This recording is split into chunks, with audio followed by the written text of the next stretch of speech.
तो सबसे पहले पुंछ की इस सुंदर सी धरती पर मैं आपको दिल की गहराइयों से खुशामदीद कहता हूँ। जहाँ तक ये हालिया कशीदगी की बात आपने की, तो पिछले 75 सालों से हम या 78 सालों से हम देखते आ रहे हैं, बल्कि हम इसके आदी से हो गए हैं। बाहर की दुनिया को शायद ये सब कुछ बहुत ज़्यादा डरावना लगा होगा, लेकिन हमारे लिए डरावना ज़रूर था, मगर चूँकि हम हैप्चुअल हो चुके हैं तो इसलिए हमें पता है कि हम जहाँ रहते हैं वहाँ कभी भी क्या हो सकता है, हम उससे बाखबर हैं। और दूसरी बात यह है कि इतने बड़े लेवल पर इतने बड़े डेपुटेशन का यहाँ आना, एलओसी पर आना, पुंछ में आना जहाँ कोई नहीं आता।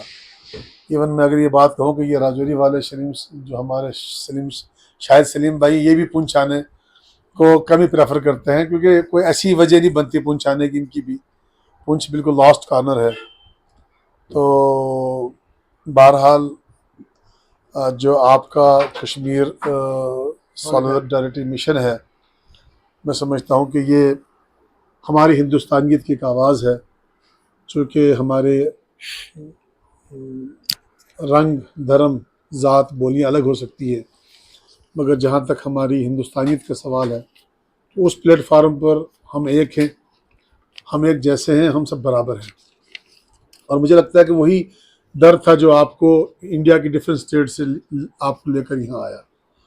और ख़ास तौर से आपने जिक्र किया श्रीमान जी का, जो कि जिस अवार्ड का आपने नाम लिया उससे सम्मानित है, वो एक इंटरनेशनल अवार्ड है। ऐसे लोगों का पुंछ में आना, ये हमारे लिए बड़े फ़ख्र की बात है, खुशी की बात है, और हम पुंछ वाले आपका शुक्रगुजार हैं।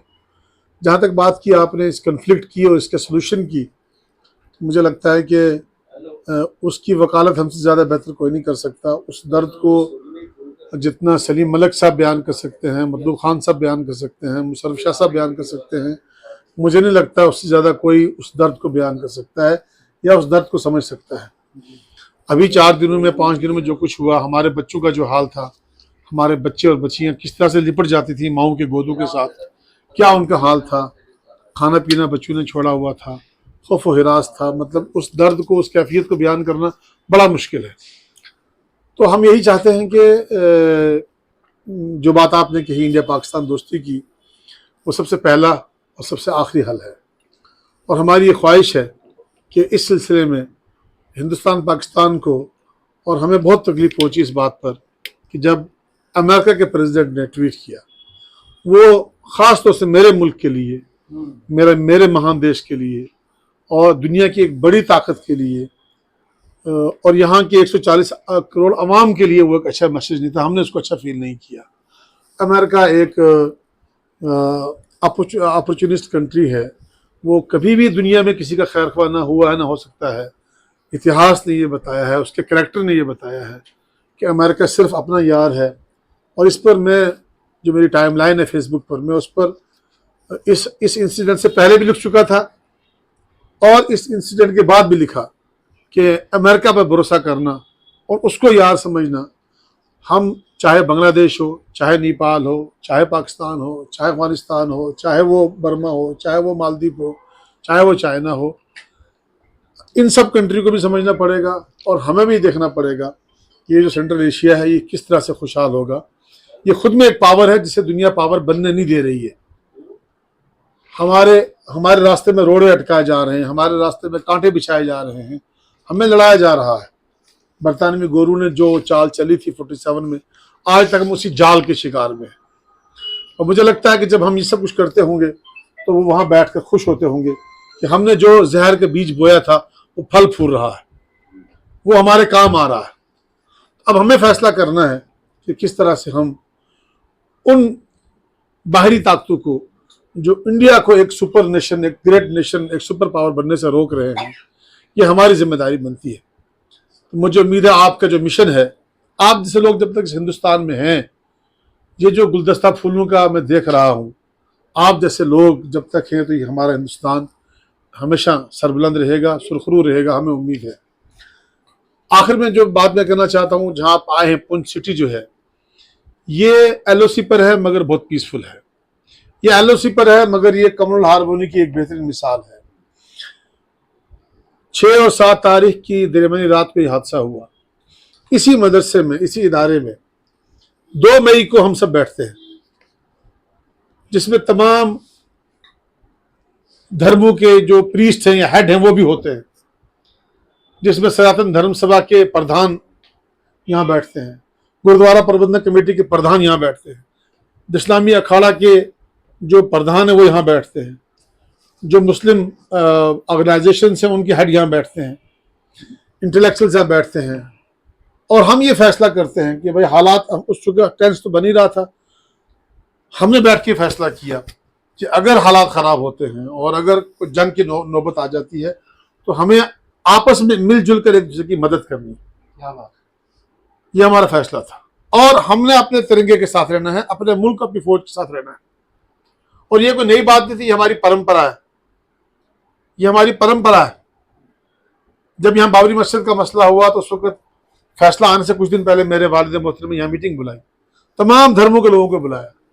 फैसला क्या आता है हमें खबर नहीं है, लेकिन पुंछ के माहौल पर उसका असर नहीं पड़ना चाहिए, हमारे भाईचारे पर उसका असर नहीं पड़ना चाहिए।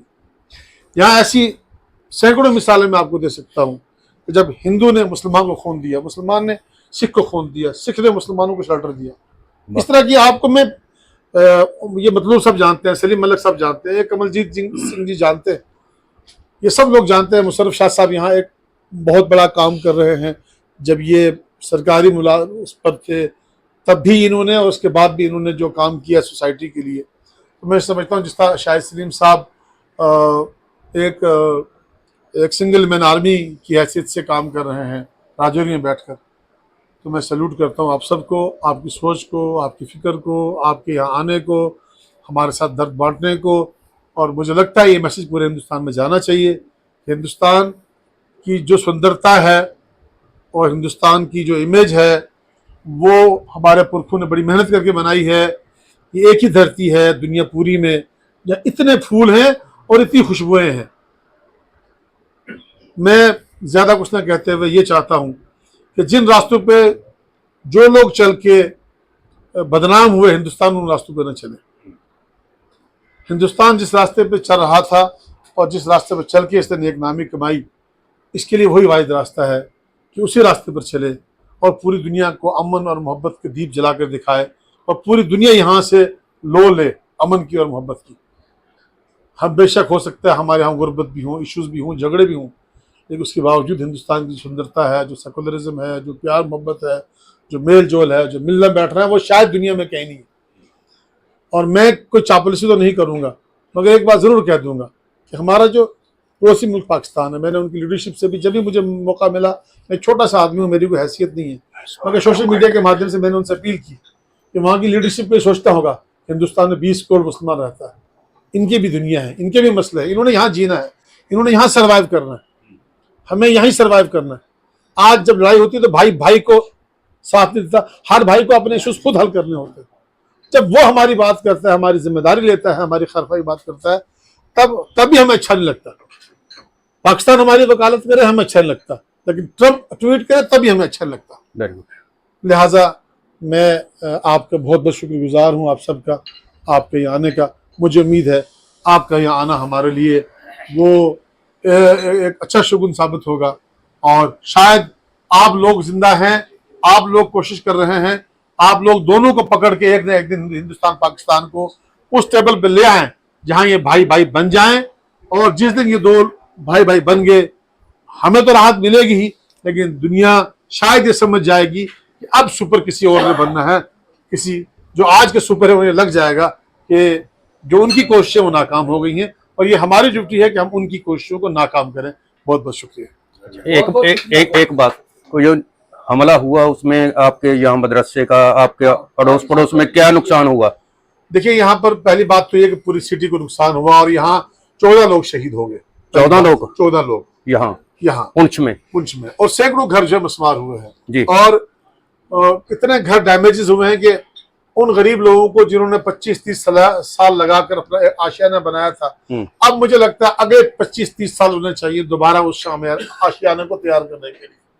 ये बहुत बड़ी ट्रेजेडी हमारे साथ हुई है। दूसरी बात यह है कि हमारे इस इदारे में भी एक शेल गिरा अच्छा। और उससे हमारे 4 बच्चे इंजर्ड हुए और उससे हमारे एक सीनियर स्टाफ मेंबर जिनका नाम मौलाना कारी मोहम्मद इकबाल था वो शहीद हो गए। और उससे बड़े सदमे की बात यह है जहां हमारा एक सीनियर, एक लॉयल, एक जेंटलमैन उस्ताज दुनिया से चला गया, उसको हमारी मीडिया ने, एक इंटरनेशनल कुछ मीडिया हाउसेज ने उसको इंटरनेशनल टेररिस्ट करार दिया। मुझे लगता है कि शायद दाढ़ी और टोपी की बिना पर ऐसा किया गया, जो हमें लगता है, वरना को और वजह नहीं थी। और जिस तरह से मीडिया ने दूसरे दिन उसको प्रोपेगेट किया और जिस तरह से हमारे मुल्क की इमेज खराब हुई और जिस तरह से हमारी पुलिस को आके सामने कंडम करना पड़ा और हमारी पुलिस को ये बताना पड़ा कि ये गलत न्यूज है, तो मैं समझता हूं कि वो इस मुल्क को हमें बचाना है ऐसी मीडिया से जो घर में बैठकर जो आस्तीन का सांप बनकर हमारा नुकसान कर रही है। हमारी हुकूमत हो, हमारी एस्टैब्लिशमेंट हो, हमारी जुडिशरी हो, हमारी आर्मी हो, सब अपनी जगह काम कर रहे हैं और जिम्मेदारी से काम कर रहे हैं।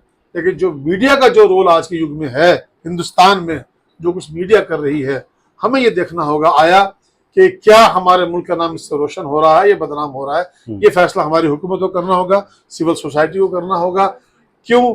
हिंदुस्तान की दुनिया में बड़ी इज्जत है, इसके किरदार और कैरेक्टर और इसकी जो कम्युनल इसकी जो आइडेंटिटी है, उसको लेकर हमें देखना होगा कि मीडिया क्या कर रहा है और उससे हम पर क्या इम्पैक्ट पड़ रहा है। आपका पूरा नाम बोल दो एक बार। जी, मैं सईद अहमद हबीब हूँ और मैं जामिया ज़ाउल पुंछ, जो यहाँ का एक बहुत पुराना दीनी इदारा भी है और जिसके 4 इंस्टीट्यूट हैं, जो यहाँ दीनी तालीम भी देता है, मॉडर्न एजुकेशन भी देता है। ये वो वाहिद इदारा है हिंदुस्तान में, आप कह सकते हैं चंद इदारों में, जो आलिम भी बनाता है, मुफ्ती बनाता है, डॉक्टर भी बनाता है, इंजीनियर भी बनाता है। मैं उस इदारे में एज ए वाइस प्रिंसिपल काम करता हूँ। बहुत धन्यवाद, शुक्रिया।